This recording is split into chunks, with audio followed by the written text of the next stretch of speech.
On the 21st of January this year, an entire era came to an end in Sweden. In her ancestral castle of Coburgsholm in the south of the country, Princess Desiree, the elder sister of the current King Carl Gustaf, passed away peacefully, surrounded by her loved ones. She was 87 years old, and behind those years lies the remarkable story of a woman who once chose simple human happiness over royal privilege. The King of Sweden ordered the flag Flaggor to be lowered, and in his address to the nation he spoke words filled with warmth and memory.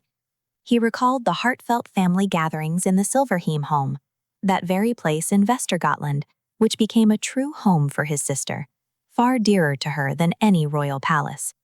And in this, perhaps, lies the essence of Desiree's character, a woman for whom the warmth of family always meant more than the sparkle of a crown.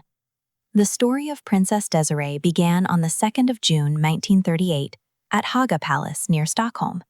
She was the third daughter of Crown Prince Gustaf Adolf and Princess Sibylla.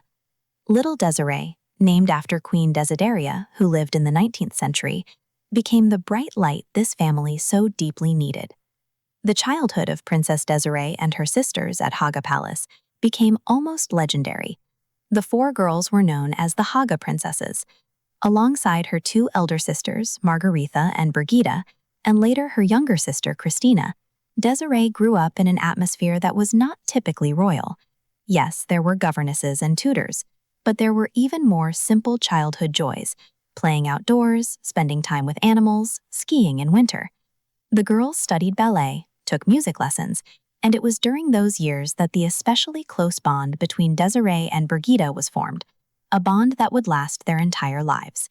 But in January 1947, an extremely difficult period began for the children. Their father, Prince Gustaf Adolf, died tragically.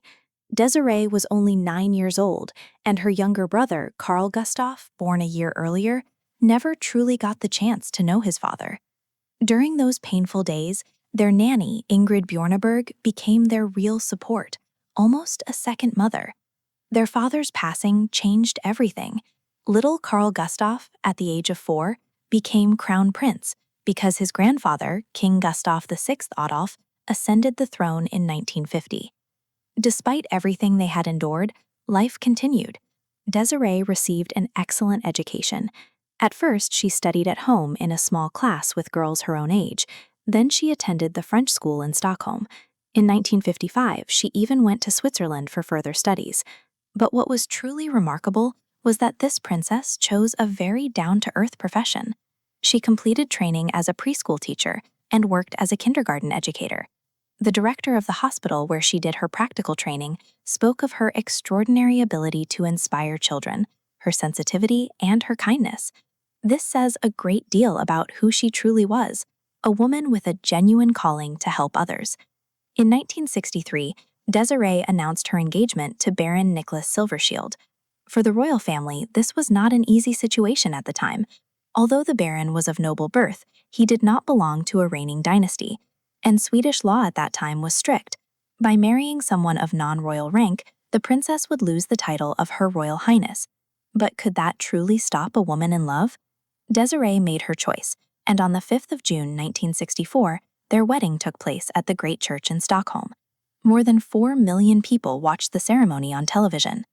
The wedding was truly like a fairy tale. The bride looked radiant in a gown that had once belonged to Queen Josephine, with a veil of Brussels lace that had belonged to Queen Sophia. Her bouquet of white orchids and lilies of the valley completed the image. There is a beautiful detail. 3 years later, her beloved sister Birgitta would wear the same dress for her own wedding, because the sisters had agreed to marry in the same gown. That is how close they were. Later, Birgitta even named her daughter Desiree in honor of her deeply loved sister. After the wedding, the young couple settled in the Silver Shield family castle of Coburgsholm in the province of Västergötland. This became their own world, far from the bustle of the royal court. Here, among the rolling hills of southern Sweden, they lived the calm life of country aristocrats, riding horses, skiing, and enjoying nature. They had 3 children, a son, Carl, born in 1965, a daughter, Christina Louise, born in 1966, and their youngest, Helene, born in 1968. Desiree devoted herself completely to her family, although she did occasionally appear at official events. When her younger brother, Carl Gustaf, became king and married Sylvia Sommerlath in 1976, Desiree became the godmother of their first child, Princess Victoria. One of the future Queen of Sweden's names is also Desiree, a tribute of love and respect to this remarkable woman. Her life unfolded calmly and harmoniously. She was a deeply artistic soul, adored her children and grandchildren, and in one of her rare interviews, she said that she felt incredibly happy and grateful for her health, adding that her greatest joy in life was her children and grandchildren. "I love my grandchildren so much, and I think they love their grandmother too," she said with the simplicity that always defined her. In 2017, Desiree lost her husband. Nicholas passed away at the age of 82. It was an extremely difficult time, after more than 50 years of marriage. Another painful moment came in December 2024, when her beloved sister Birgitta passed away on Mallorca, also at the age of 87. These two women had been inseparable all their lives, and now their stories are forever intertwined. The story of Princess Desiree is the story of someone who showed that true happiness is not measured in titles or regalia. She could have lived in the luxury of royal palaces, shown at grand receptions, but she chose a quiet life in a provincial castle, beside the man she loved, and close to her children. She could have kept the title of Her Royal Highness, but she preferred to be simply Baroness Silvershield, a wife and a mother. And in that choice lay a very real kind of royal wisdom.